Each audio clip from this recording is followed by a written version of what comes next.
All right, good morning. So Wednesday morning. I missed a couple of videos this week, Monday and Tuesday. I couldn't figure out what to say, which is unusual for me. Um, Today I'm going to talk about the rule of life, capital R, capital L, which will boil down to um, the pattern of the day that best supports the flourishing of this practice. I had thought this week I would talk about C.S. Lewis, because over the last few weeks I was reading, over the last month, right over Lent, I was reading C.S. Lewis. But I realized I haven't quite internalized a lot of that, a lot of those ideas. And I didn't want to just read a script. I wanted to, I like to talk here in kind of an ad hoc fashion, and I'm just not ready to do that with the C.S. Lewis stuff. But keep an eye out, that'll come. But just know that that's kind of in my mind. I've been reading Mere Christianity, which is kind of his introduction to Christianity.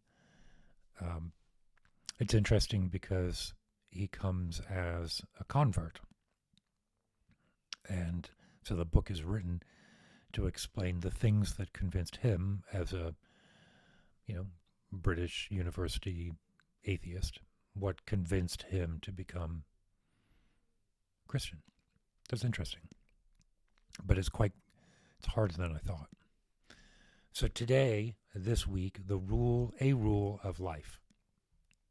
I've talked before about daily discipline and some of the things that I think are helpful, or some things I like to do that progress my work, whether that's writing or meditating, these videos, right?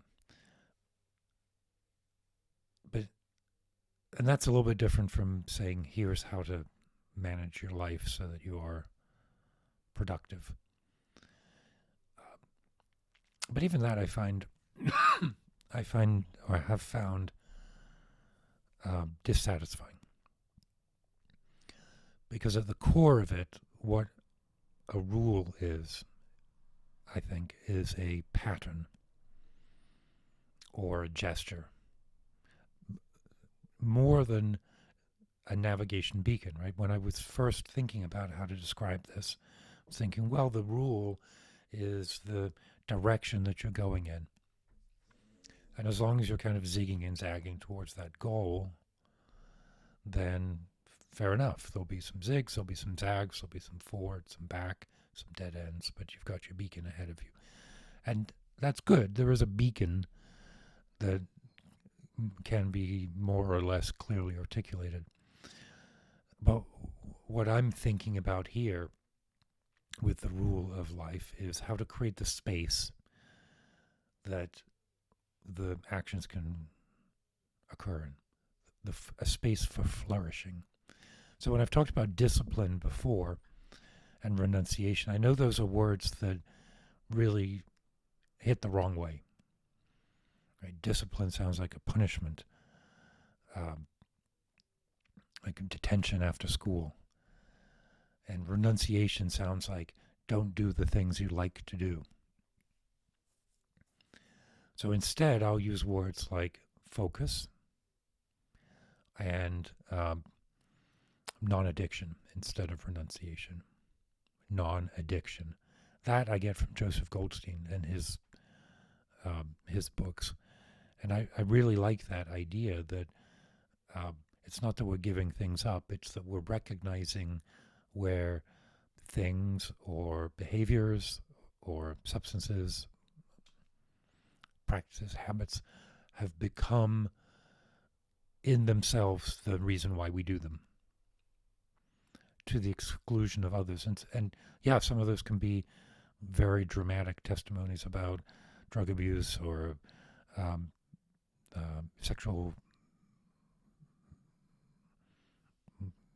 misconduct, or however you want to frame it. That's not what I mean by the rule. I mean the rule is a mold into which I can be, against which I can be shaped. Mm. Like clay, like sculpture, right? When you look at a block of marble, in this analogy, the rule would be the figure that's not yet revealed from the marble. So when I talk about the rule of life, there are going to be 3 points that I spend time on. And there's a key word associated with each point, and over the next few days I'm going to talk about each of them. Hydrated, lean, and sober.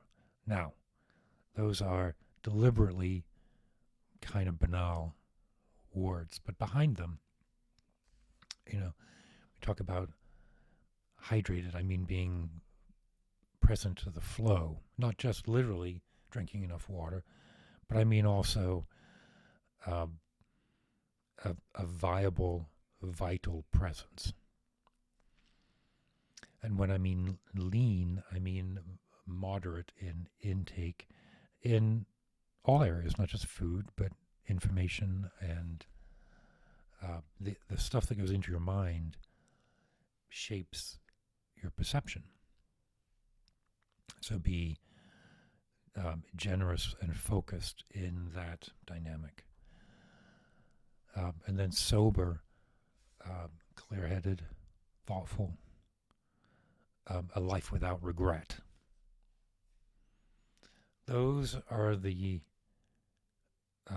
that's the trellis against which the rule grows, right?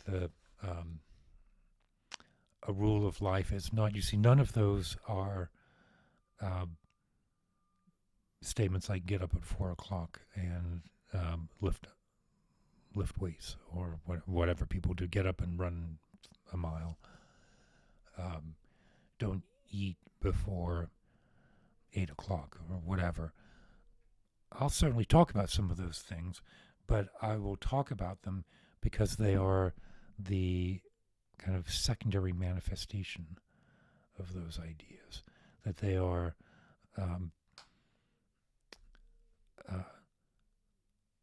the precipitation of those rules, right? I was talking about consciousness as a precipitation, as a precipitant, a foundational precipitant of the universe last week, and behavior is a foundational precipitant of these general goals.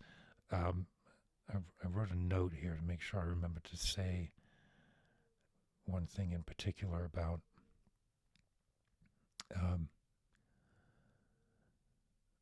it's not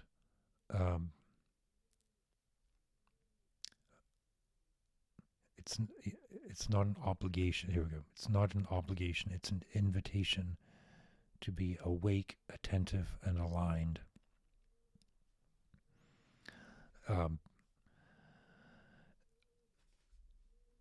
The rule creates the space for the practice. It is the compass, but not necessarily the end point, right? If you're looking at a compass, you have directions on it. But the compass doesn't say, I'm going to, walk to wherever. It just says, it's measuring the magnetism, however compasses work.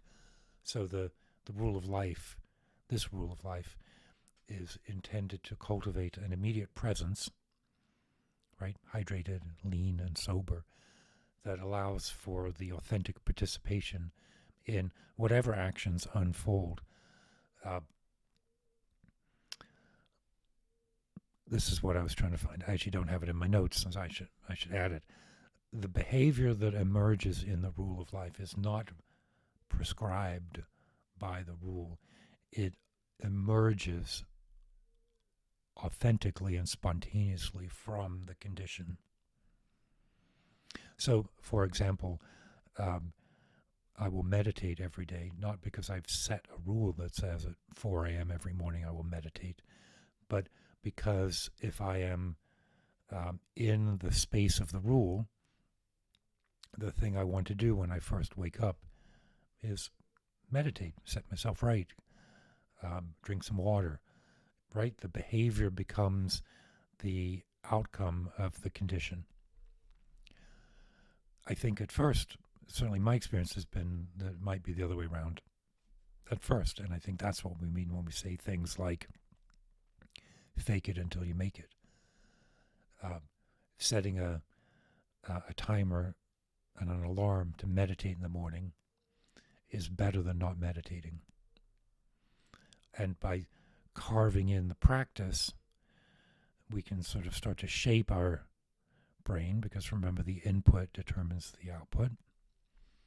But ultimately, the rule is from this condition of sort of fluid, honest, clear thinking, what are the behaviors that spontaneously manifest? And they will be different for you than they are for me.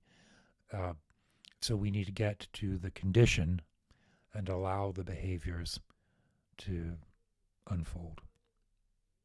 Right? There's no sense of the wrong thing to do in this model. There's a constant return to the condition, because it's easy to get off kilter. It happens to me all the time. It happened to me the last couple of days when for all kinds of reasons, it just wasn't present. I wasn't in the rule. I wasn't in the space. This morning was real effort to get there.